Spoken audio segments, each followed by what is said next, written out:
Hey, welcome back to another episode of the She's Making an Impact podcast. I'm your host, Rachel Ngom. Today, we are talking about how to remove doubt when you're growing your business. So I want to hear from you. Let me know if you're watching on Facebook Live, comment below. If you are listening to the podcast, then send me a message on Instagram at She's Making an Impact and let me know. Do you doubt yourself when it comes to growing your business? Do you suffer from imposter syndrome? This is so common. It's so crazy because it's typically like you think you're the only person that thinks this way or feels this way. And then you talk to people who you think are like at the pinnacle of success. And they're like crushing it and they struggle with imposter syndrome. So just know, like, you are not alone. But if you want to actually grow your business to levels where you can truly be free and make an impact, you have to get over a lot of these barriers and these limiting beliefs that are holding you back. And a lot of times this comes from doubt. So I got 10 tips for you to help you just remove doubt from your mind. And just know you're going to have to do these consistently. And I don't think you'll ever feel like you've made it. And you're going to have to keep working on this. So I still work on all of these things because I am not perfect. I am always a work in progress. I am always growing.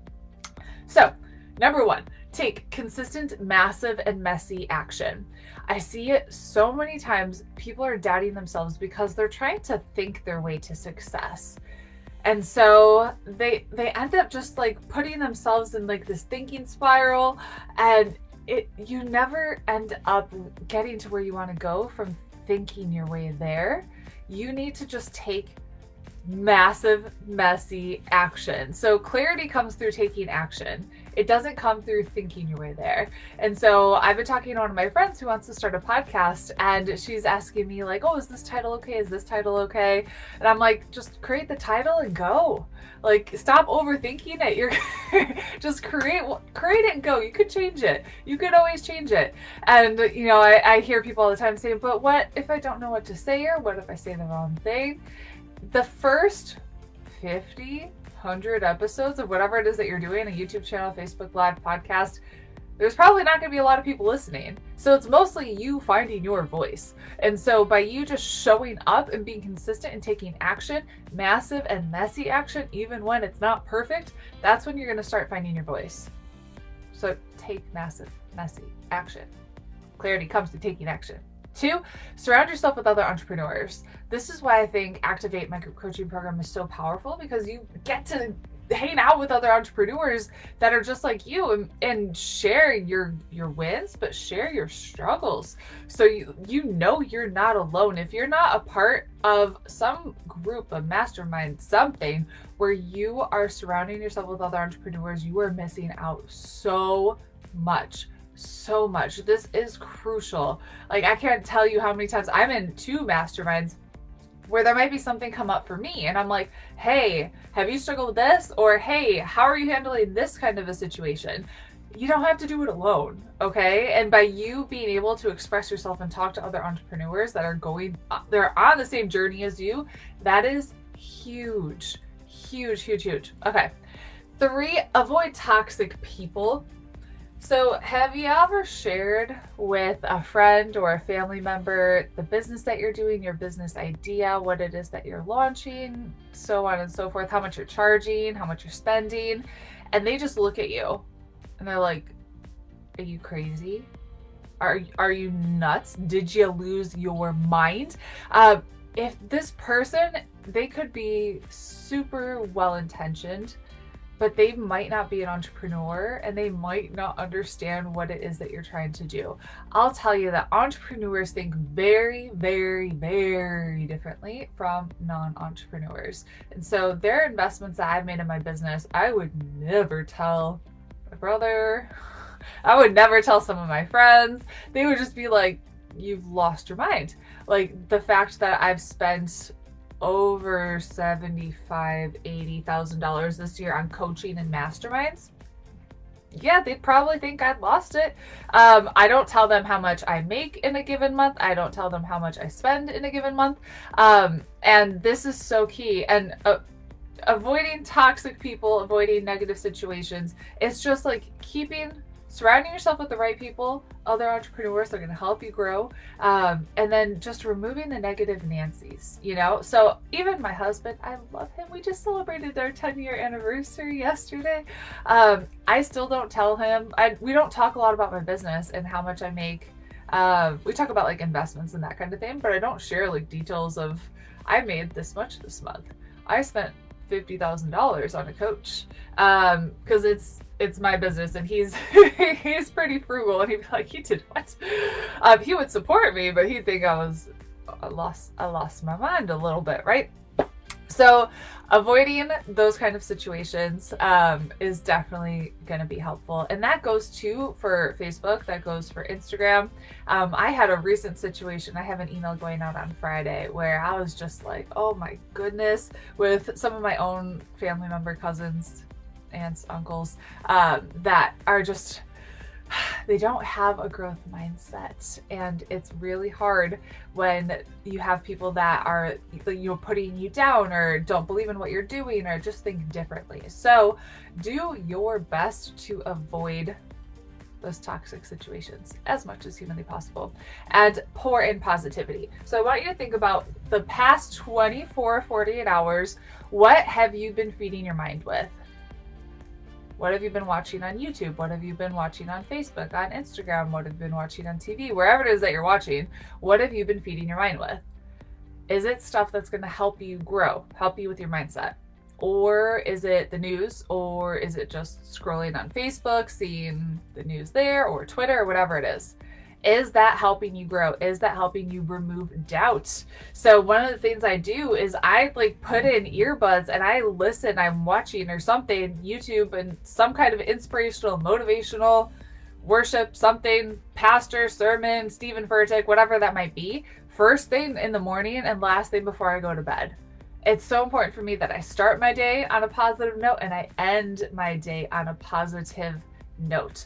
And so even throughout the day, so I just ran in the door and got back from a doctor's appointment. On the way there, on the way back, I was listening to an audiobook. That's like net time, no extra time, where you can be feeding your mind with something that's positive, that's going to help you stay in a positive mindset. I can tell if I skip some of that time to feed my brain, it's just like the brain takes over. I think it's 90%. It's a super high percentage. I think it's about 90% of our thoughts are automatic. And so on autopilot, you have this everything that's coming in your head, and it could be all this crap, and you control 10% of your thoughts, right? And so you got to make sure that 10% that you control are positive and are helping you, serving you. Okay. Create little wins. Create little wins. And so if you're setting giant, massive, extraordinary goals that you're never going to hit, it could end up draining you and creating doubt in you of oh my gosh, I haven't hit that goal yet. In reality, you're crushing it. And so I'll give an example. Actually, I set a huge stretch goal at the end of the year to hit this specific number. We didn't hit it. We got so close. And here's what happened. Oh my gosh. Here's what happened. We had the highest earning month by over $50,000. It was insane. I was just mind blown, but I didn't take the time to celebrate it because I was more focused that we didn't hit that goal than by the fact that we were able to serve so many people, support so many people, and have an epic month. So instead of yes, obviously you want big goals, but you want to create little wins too, to show yourself hey, I can do this. Hey, I'm crushing it. And so a little win could be you go live on Facebook twice per week. You go live on Facebook 5 times a week, whatever that little win is going to be for you. So you can start to build that belief in yourself that when you say you're going to do something, you're going to do it, which is another one. Keep the promises you make to yourself. Keep the promises you make to yourself. So if you tell yourself, I'm going to be waking up at 6 a.m. to get a workout in, and you hit the snooze button, what are you telling yourself every time you do that? I'm not worthy. I'm not good enough. I'm not going to show up. I don't follow through on my commitments. What are the things that you're telling yourself when you tell yourself you're going to do something, but you're not actually doing it and you're not showing up and you're not following through?